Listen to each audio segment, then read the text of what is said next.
solution.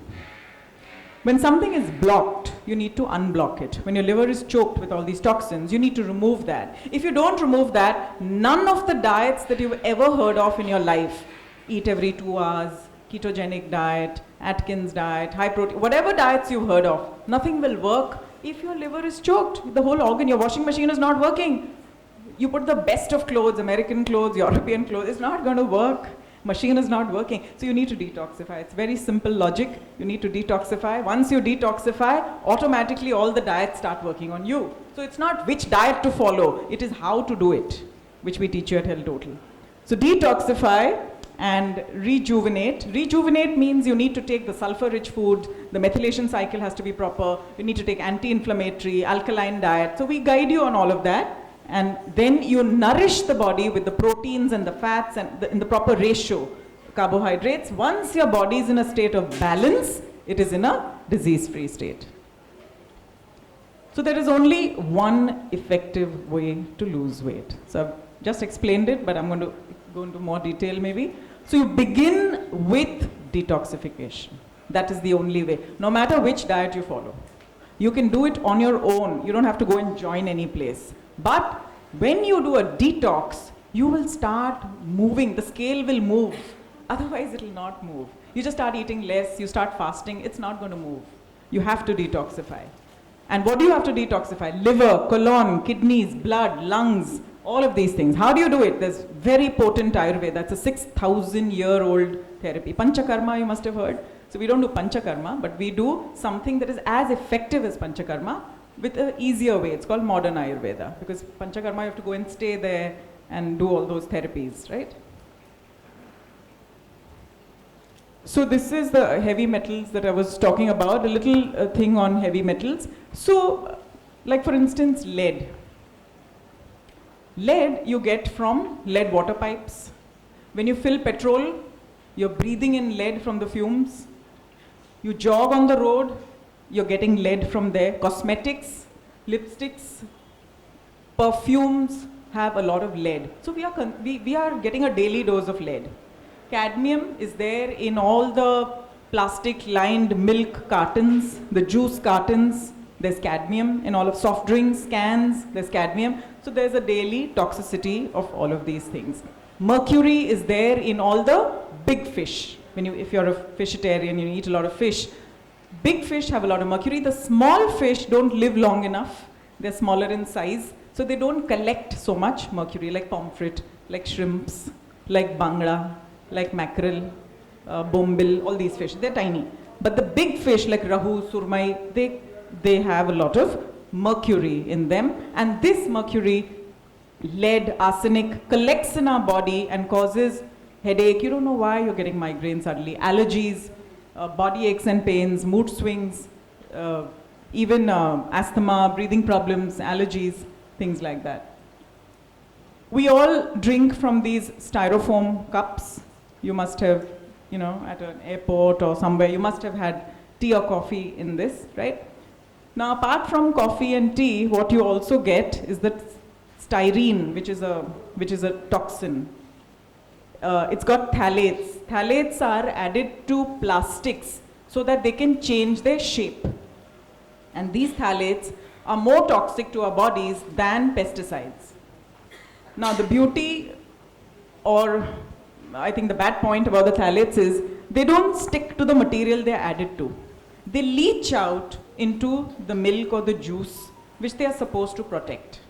So these phthalates enter our system even when you're using Ziploc packets, you're using those cling wraps, you're using plastic water bottles, you're using any plastic, you're heating in the microwave with plastic containers.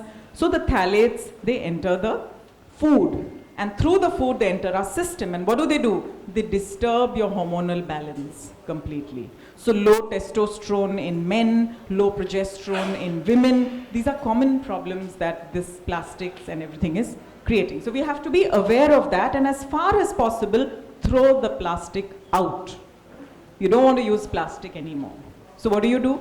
How do you get this out? Take a sauna once a month. Taking a sauna once a month removes these phthalates from your skin and from your fat very, very efficiently. So take a nice sauna once a month and detoxify once in 6 months or once in a year, depending on how toxic you feel your lifestyle is.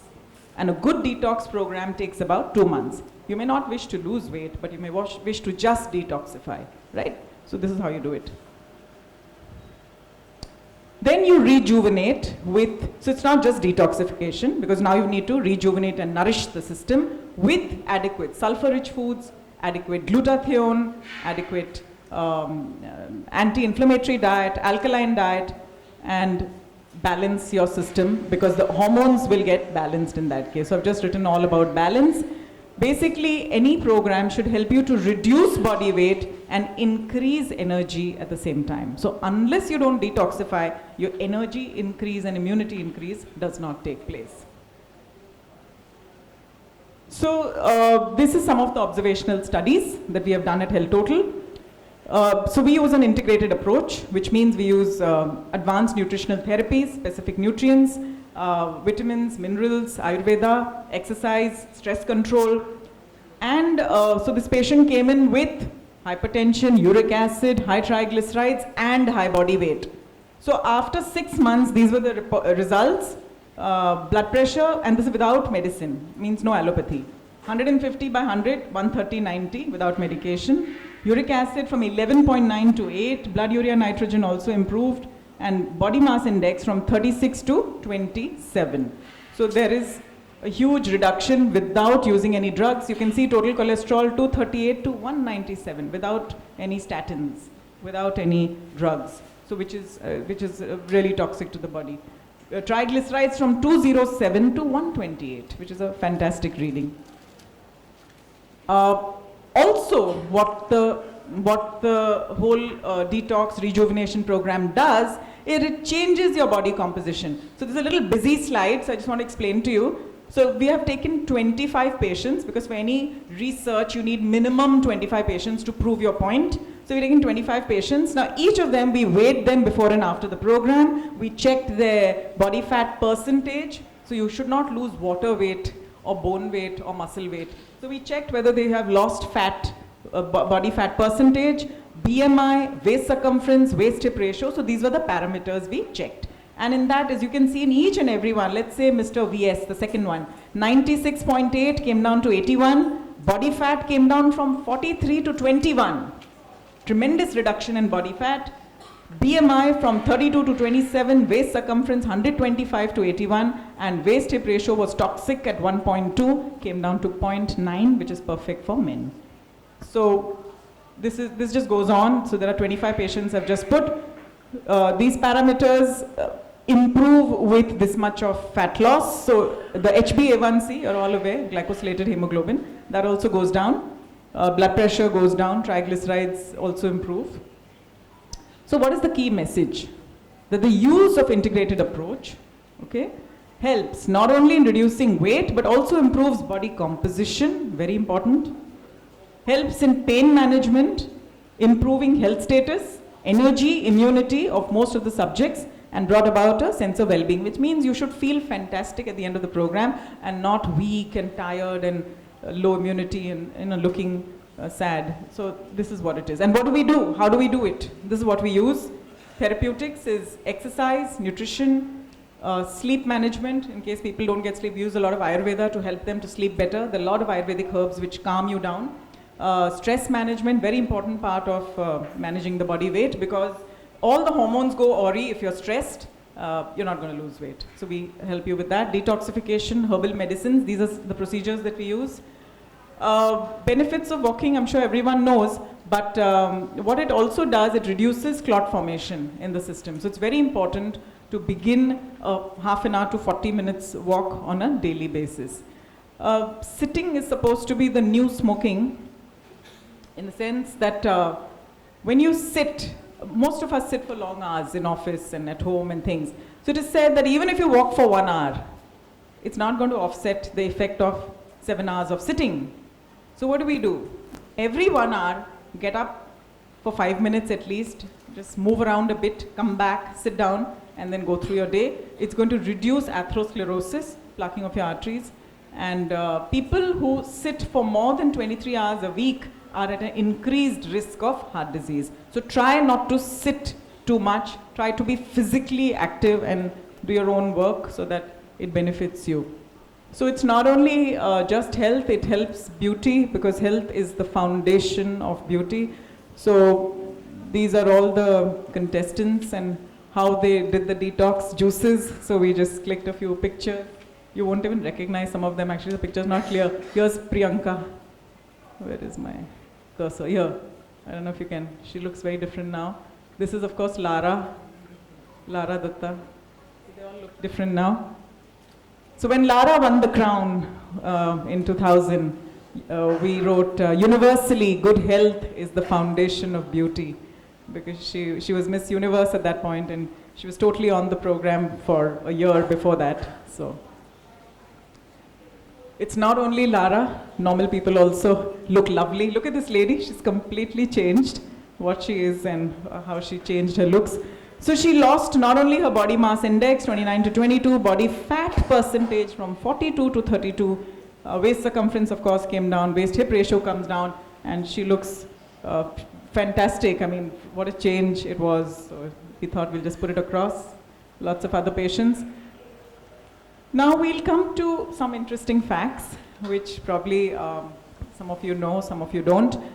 So cravings and stress go together. So it is said that when you are stressed, you will either get a salt craving or a sugar craving or a carb craving. You want to eat rice when you're stressed. You want to eat bread when you're stressed. You want to eat more chapatis when you're stressed. Why? Because the carb craving comes in. And what is the reason for that? So let's figure that out. So most food cravings are due to mineral deficiencies. Okay? Why? Because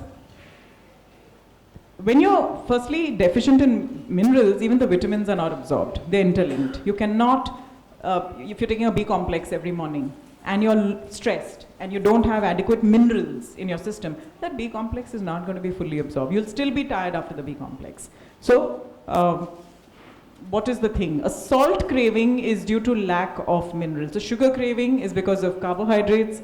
This is because overconsumption of refined food. Salt craving is because of low minerals. Hair loss is because of low mineral content. So also when you eat a lot of junk, that food does not have minerals. What are minerals? Selenium, calcium, magnesium, chromium. These are all the iodine. These are minerals in the body. Your body cannot function optimally without the minerals. And how do you get low minerals? Stress causes you to lose minerals. Magnesium is the most important mineral which is lost when you're stressed. So when you replenish your body with chromium and magnesium, people find their sugar cravings have disappeared, their salt cravings have disappeared. So it is just about correcting deficiencies. That's what we call rejuvenation. So yeah, you need to work hard at it. There are no drugs which can help you to reduce this.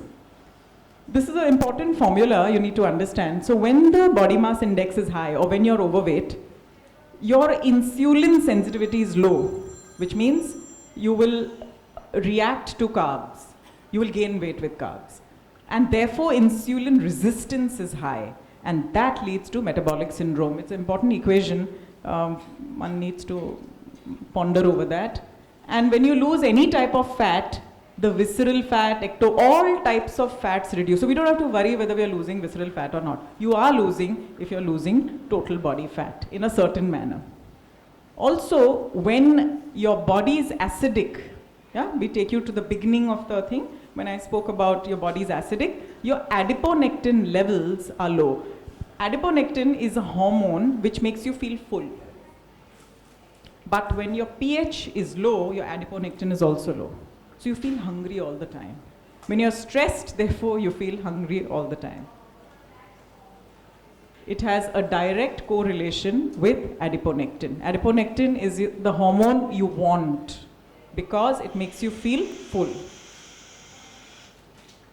You have less active enzyme. That means your digestion is also hampered if you have more acid pH, which is less than 6.5. And another thing, as we grow older, above 40, even if you're having an alkaline diet, your body is still acidic. because the alkaline reserves are over.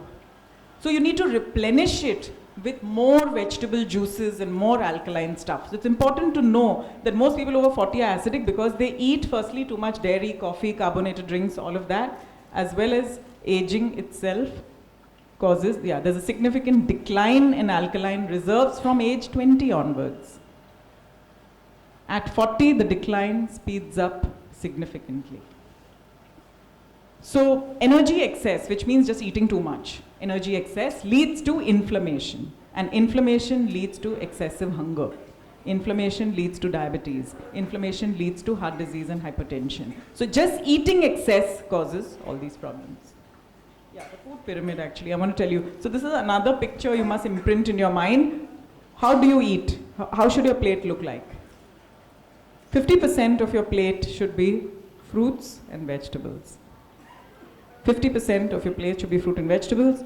25% should be the grain, which is your rice, chapati, whatever you're eating. And 25% should be the protein, whether it's chicken or fish or dals or soya bean, tofu, whatever you're eating, should be 25%. So this should be the composition of your food plate. Inflammation happens when there is inactivity, that means you're sitting down for too long, or if you're obese, or if you're aging. So currently all three problems exist in the same individual. So it is at a very higher rate. And when you have inflammation, you automatically start gaining weight because inflammation causes weight gain. So do you see the connections, how one gains weight? It's not just calories in food. It is far deeper than that. So now about milk. What is wrong with milk suddenly? So you all have heard of the A1 protein and the A2 protein in milk? Has anyone heard of that? Okay. So milk, the good milk has A2 protein. The original Indian cow had the A2 protein. The Vedic cow, they call it the Vedic cow. So somewhere down, say about 100 years ago, the Holstein cow, okay, that is another breed, there was a mutation in the cow and it started producing the A1 protein. So I'll come to what is the A1 protein, but that is the bad protein. Okay, the structure of that protein is similar to the structure of the protein in your pancreas, which produce insulin. See the connect. It's called BCM7, that beta-casomorphin 7. That is the A1 protein. So in the next slide, I think it comes. So the difference between A1 and A2 protein is just one amino acid, which is histidine instead of proline. So you don't have to worry about that. It's a different protein. Histidine does not bind, which means it comes out. So the body, it produces antibodies to the milk which contains A1 protein, and all milk today contains A1 protein. For A2 protein, you have to specifically ask for that kind of milk, and it's available at very few places. And that also when people are aware of it. So the A1 protein containing milk, which is the general milk, the body produces antibodies to the A1 protein, and so because the structure is same, the same antibodies attack the insulin producing cells in the pancreas. So there's a connect between consuming milk and getting diabetes. And when we say diabetes, it is also cardiovascular disease and all other problems that are associated with it. So this is one of the problems with milk. So it is still not known whether this mutation affects everyone because it's genetically designed. So it may not affect everyone, or it does affect some people, or it affects everyone a little bit. And as a cumulative effort, it might cause diabetes later in life. If you had a lifetime of drinking A1 milk, maybe somewhere around 40, 45, you have been determined as a diabetic. And, or it may say it may accumulate only for some people. So that research is still on. So what do we do till then? Till the researchers research. We're going to be careful. We're going to ask for A2 protein in the milk. It's available in some places. There are addresses where you can, if you just research a bit. I mean, I have some numbers which I could give you if you want to have that. And that milk is A2 protein. So we know that this BCM7, the molecule in milk, formed from A1 beta-casein, has a structure similar to the amino acid sequence in the insulin producing cells. And this provides a possible explanation on how antibodies attacking the BCM7 could also get confused and attack your insulin producing cells. So that's how the connection is.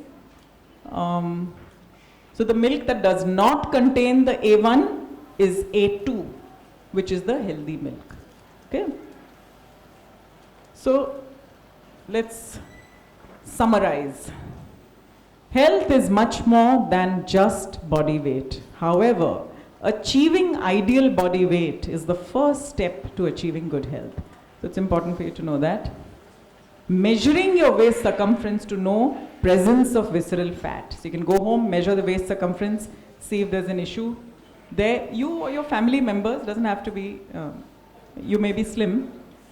You have to calculate your waist-hip ratio to determine whether you're at risk, 0.8 for women and 0.9 for men. Measure your body fat percentage. This we can do at the centers for you. There is no cost for it. You can just come to the centers. We'll check your body fat. There's a body composition analysis report we give you. So you can come and take that in any of our centers. You have to manage your weight with a scientific food formula because everyone needs different amount of protein, different fats, carbohydrates. So there's a scientific food formula for each and every person. You definitely need to detoxify your body. So nutritional medicine can be used in prevention and treatment of disease. And we have seen these happy results more than 90% of the time at Health Total. So remember that when you are well nourished, well exercised, well rested, free of toxins, free of negative emotions, your health rating will be high. You will not fall prey to any disease. So sincerely, I hope that more and more people become used to the theory that eating right, along with exercising a little bit, taking a few supplements, detoxifying regularly is the most economical way to not only boost your immunity, improve your energy, reduce body weight, prevent lifestyle disease, improve performance, but also to stay healthy. Of course, if you follow the right formula, you will get the right results. There is no doubt about it. So, this is our approach, Health Total. We provide evidence-based, affordable healthcare to people. And we hope to reduce the load of chronic lifestyle disease in our country because we are the diabetic capital of the world. Maximum heart disease patients are there in this country. There is a simple solution, and we are going to promote these procedures so that everyone is disease-free. This is what we want to do. So food, like your money, should be working for you and giving you good return on investments rather than disease and those extra kilos. Right? Thank you.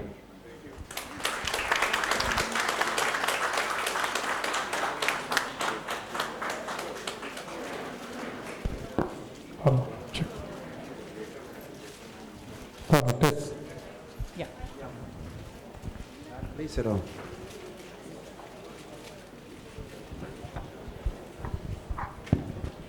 I request our trustees, Mr. Manu Dadlani and Sri Gorsani, to please join us.